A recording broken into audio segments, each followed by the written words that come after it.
Religious horror is a niche, to say the least. It either relies on its audience's preconceived knowledge of its religion, or just takes the horrific elements of that mythology and turns it into a monster movie. But on Netflix, we have a new religious horror series that offers a different perspective. One that both critiques and celebrates the religion that is central to its story. And love it or hate it, it's absolutely something that you should stop to check out. I'm Ben, and this is Full Stop Reviews.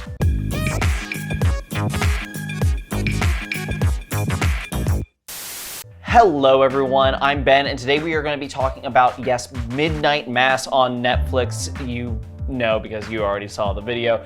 It is directed by Mike Flanagan, who you probably know from pieces like Dr. Sleep and Haunting of Hill House, which is another fantastic Netflix series that he did. Not Haunting of Bly Manor though, because he was only really in it for one episode. This is a series that I am surprised is not getting as much attention as you would expect it to be. It is a great horror series, although it has some problems. However, currently with its release schedule and everything, it is undoubtedly being overshadowed a lot by Squid Game, which let's face it, Squid Game's great, but if you are like something that came out during the time that Squid Game came out, well, people probably forgot that you existed. I'm sorry, it's just what happens. But yes, I will be keeping this video as spoiler-free as possible, so we're gonna dive into all the goodies and some not so goodies that this piece has to offer, but trust me, this is definitely something that is worth your attention. But before we begin, please be sure to like, comment, and subscribe. It helps us out on the channel. We are very small, and it'll be a big help, and also we're going to be covering a lot of spooky goodness this month, so stay tuned. After serving his prison sentence for his DUI, Riley Flynn, played by Zach Filford, returns home to a secluded island community off the coast of Maine, only where he was expecting to find his old priest.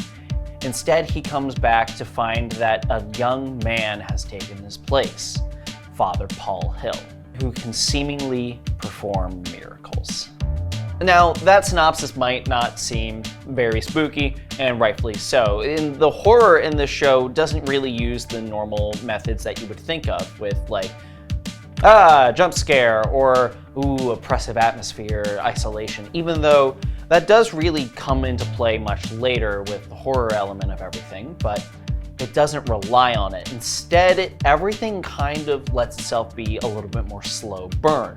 It's more akin of reading a older horror novel, let's say like something along the lines of H.P. Lovecraft, where you are building atmosphere beforehand and really making out some more impressive leaps later in your story because of it. That being said, there are some pieces here with the attempted horror that don't really work for me.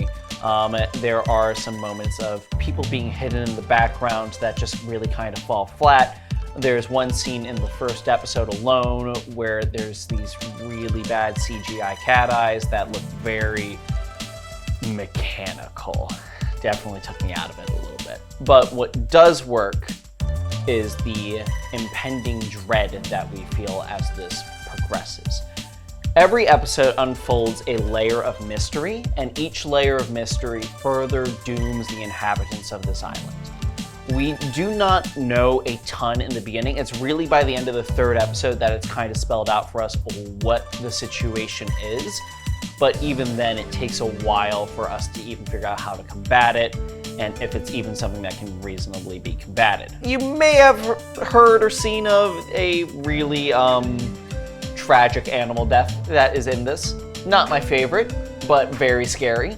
I was squeamish the entire time, and does work for some later pieces because it really makes you hate a certain character, and that's where this show thrives, is in its character building.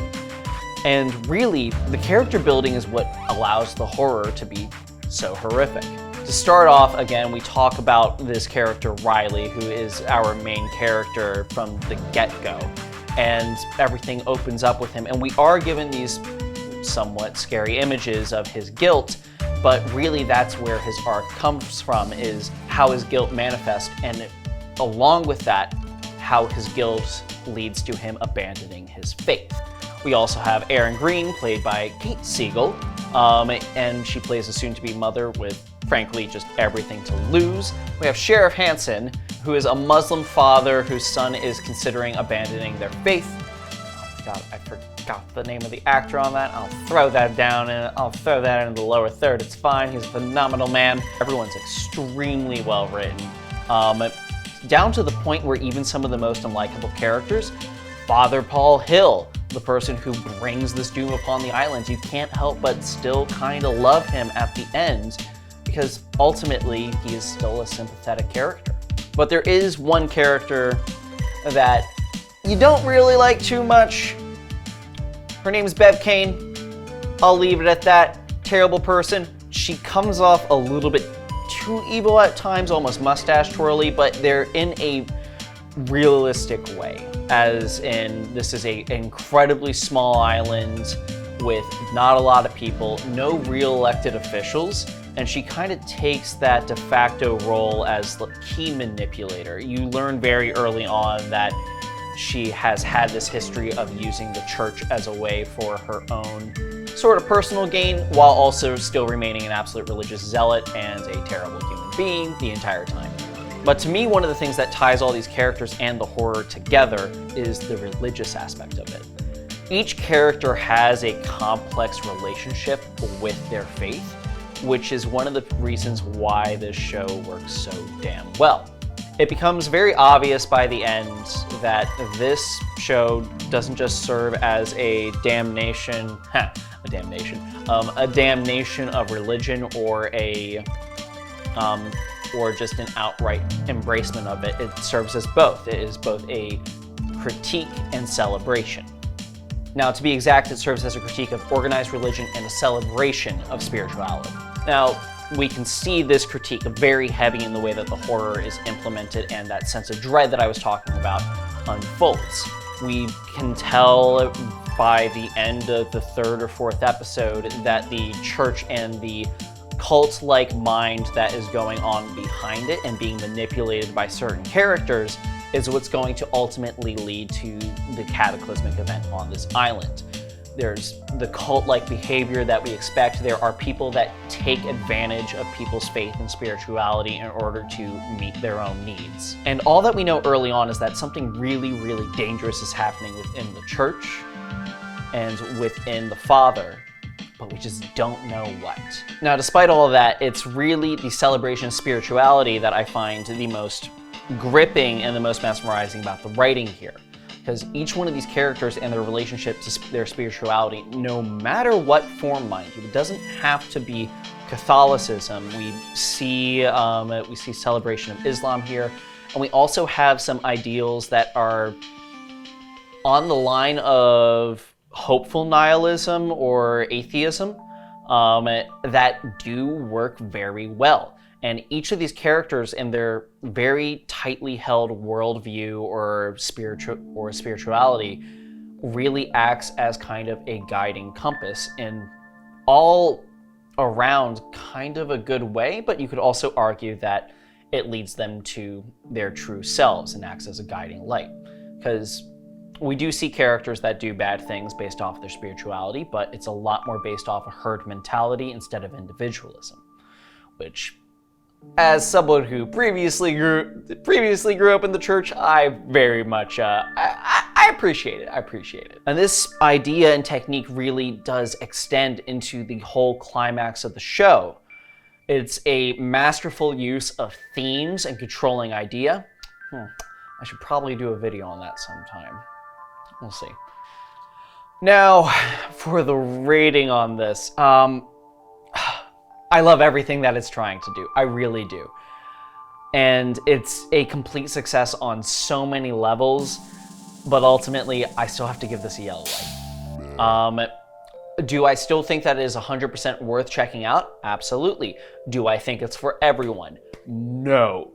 There were a lot of moments here where, as I was watching, I was realizing that either I was bored or disinterested, and then I remembered that while there are parts of me that were from a religious background, I never really fully lived it in the same way that someone who is Catholic might, which is the main religion and experience that this is pulling from. And ultimately, the way that this is paced, the first couple episodes are not going to really be for you if you are not interested in religious horror or interested in the idea of exploring this, because they are not well paced. Again, there are some horror moments that just didn't work in the beginning, but by the time you hit the third episode and a major twist happens, it becomes absolutely enthralling. That being said, I can't recommend something just for the last set of episodes. So yeah, yellow light. And thank you all so much for watching. Be sure to like, comment, and subscribe. Let me know what you thought of Midnight Mass down in the video, or if you think I got something wrong. Maybe it is a green light. Fight me. But also be sure to stop by the channel and check out our Halloween coverage that we're doing this month. And by Halloween, I mean, yes, Michael Myers. Not that Mike Myers, but Michael Myers. We are going to be going into the entire franchise in our podcast, The Return of the Movie, where we have long-form discussions. And we're going to be covering some other spicy horror as well as the Halloween bit in our other segments. There's a very special First Timers coming up, which, in case you haven't seen, it's fucking funny. Go watch First Timers. It's great. But that's all the time I have for today. I'm Ben, and this has been Full Stop Reviews.